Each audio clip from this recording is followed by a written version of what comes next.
और चारा का ही बात करना है तो जगन्नाथ मिश्रा कहाँ है? सब लोग को दलाली करने का तो आदत हो गया है। अगर भ्रष्टाचार किया है, अगर लूटा है, तो उस पर कार्रवाई होगी, देर होगी लेकिन दुरुस्त होगी। नमस्कार, इस वक्त मैं मौजूद हूं खगड़िया में और इस वक्त हमारे साथ हैं राजद के जिलाध्यक्ष मनोहर कुमार यादव। देखिए कि वक्फ संशोधन बिल को लेकर घमासान मचा हुआ है, वहीं विपक्ष कहीं ना कहीं विरोध करते हुए भी नजर आ रहे हैं। वैसे में वक्फ संशोधन बिल को कहीं ना कहीं पेश भी किया जाना है और ऐसे में इस वक्त हम जुड़ेंगे मनोहर कुमार यादव से, उनका क्या कुछ कहना है वक्फ संशोधन बिल संशोधन को लेकर, क्या कुछ कहना चाहेंगे इसको लेकर? देखिए, वक्फ संशोधन बिल ये सब फालतू का जो है देश के लोगों को मुद्दा से भटकाने का एक उपाय है। जैसे बंदर के हाथ में नारियल पड़ जाता है तो पता नहीं चलता है, बंदर भी परेशान और बेचारा नारियल को भी इधर से उधर बजाते रहता है। उसी तरह है, ये लोग कभी देश के शिक्षा का बात क्यों नहीं करते हैं, देश के गरीबी पर क्यों नहीं बात करते हैं, रोजगार पर क्यों नहीं बात करते हैं। देश में जो है आज भी इलाज के लिए गरीब भटकता है, कहीं इलाज गरीब का नहीं हो पाता है। आज भी चिन्हित लोगों के लिए इलाज है देश में, गरीब के लिए इलाज की व्यवस्था नहीं है। उस पर क्यों नहीं काम करना चाहता है। ये लोग पलायन को रोकने के लिए देश में उद्योग धंधा लगाने की बात क्यों नहीं करते हैं, गरीबी मिटाने की बात क्यों नहीं करते हैं। ये लोग अपने से कहता है 85 करोड़ लोग को हम गरीब को जो है मुफ्त अनाज देते हैं। तो साहब, आप जो है देश को कहाँ ले जाना चाहते हैं? देश के जो ज्वलंत समस्या है उस पर नहीं आकर के कभी एनआरसी लाएगा, कभी सीए लाएगा, कभी जो है ये वक्फ संशोधन बिल लाएगा। तो कहाँ ले जाना चाहते हैं? हमेशा धर्म के नाम पर, मजहब के नाम पर, हिंदू मुसलमान के नाम पर उलझाए रखता है ये लोग देश को।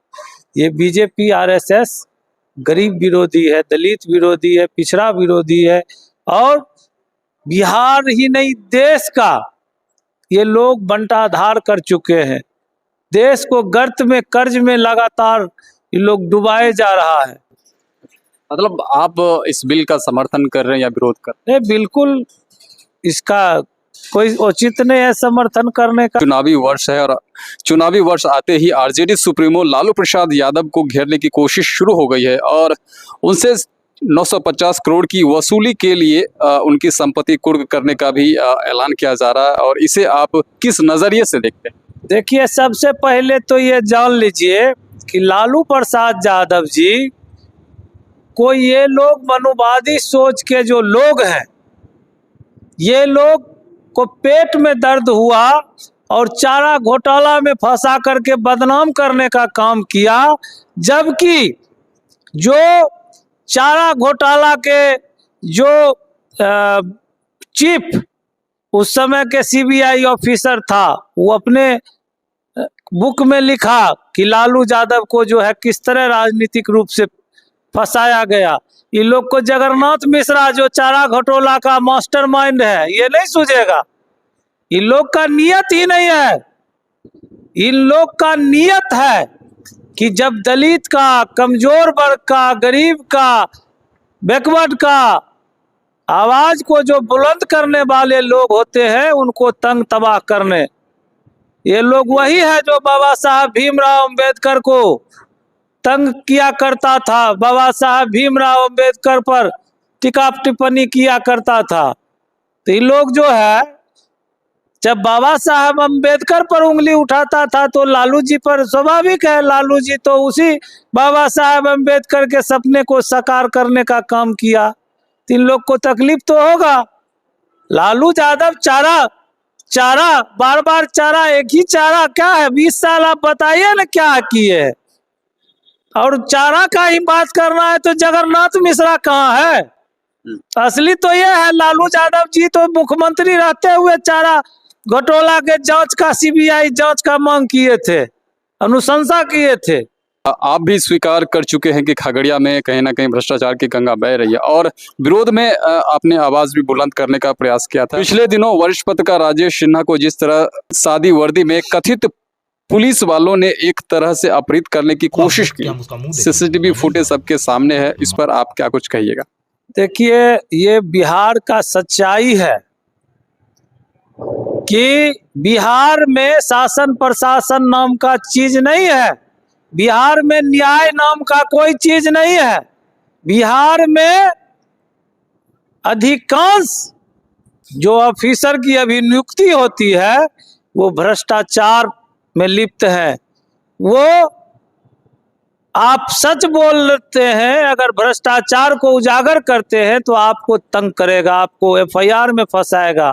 तो अभी जो हालात है बिहार का और खगड़िया उसमें और कुछ आगे है कि आप सच को सच जब लिखना शुरू कीजिएगा तो आपको परेशान करना शुरू कर देगा लोग, यही सच्चाई है। मतलब तो साफ है ना कि कम से कम खगड़िया में सच को सच और गलत को गलत कहने वाले समाजसेवी सहित पत्रकारों की खैर नहीं है, क्या लगता है? नहीं, बिल्कुल सही है, लेकिन यह भी सच है कि सच्चाई परेशान हो सकता है।